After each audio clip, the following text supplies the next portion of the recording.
শিক্ষার্থী বন্ধুরা, আজকের অনলাইন ক্লাসে সবাইকে স্বাগত। আশা করি তোমরা সকলেই ভালো আছো, আমিও ভালো আছি।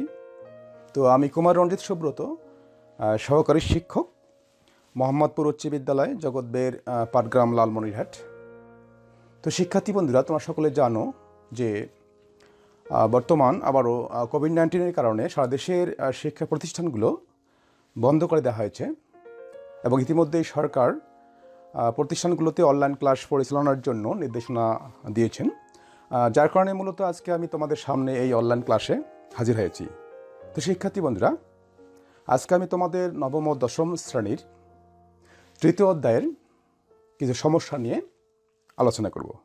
তো শিক্ষার্থী বন্ধুরা, চলো আর কথা না বাড়িয়ে আমাদের মূল পর্বে ফিরে যাই।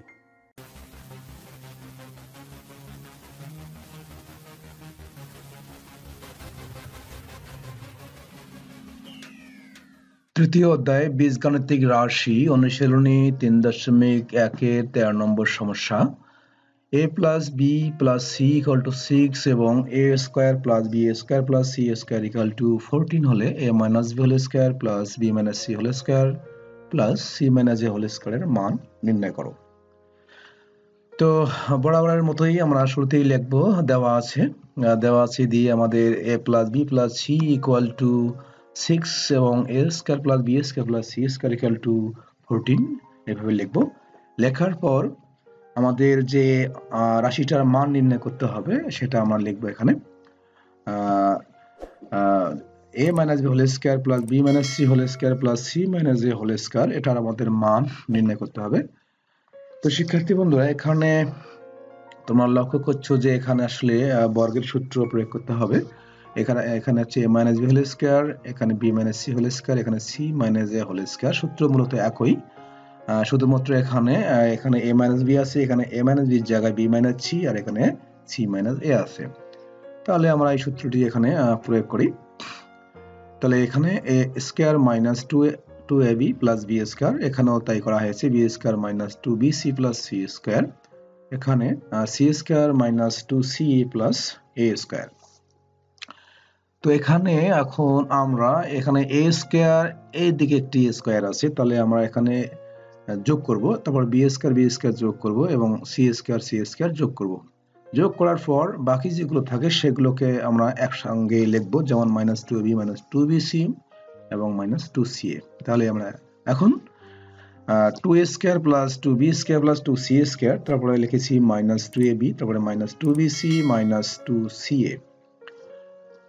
আমি আবার বলছি, এখানে a স্কয়ার যোগ করে 2a স্কয়ার, এই b স্কয়ার যোগ করে 2b স্কয়ার এবং এই c স্কয়ার যোগ করে 2c স্কয়ার হয়েছে। বাকি যেগুলো থাকে সেগুলো আমরা এখানে লিখেছি। লেখার পর এখানে আমরা পুরো রাশি থেকে 2 কমন নিতে পারি, তবে এটা করা যাবে না। আমরা শুধুমাত্র এখানে এই যে এখান থেকে 2 কমন নেব, কারণ এখানে এই রাশিটার মান দেয়া আছে। তাহলে আমরা যদি এই যে 2a square 2b square 2c square এখান থেকে 2 কমন নেই এবং আলাদাভাবে এখান থেকে 2 কমন নেব, তাহলে 2 কমন নিলে এখানে স্কয়ার, এখানে plus b square plus c square থাকে।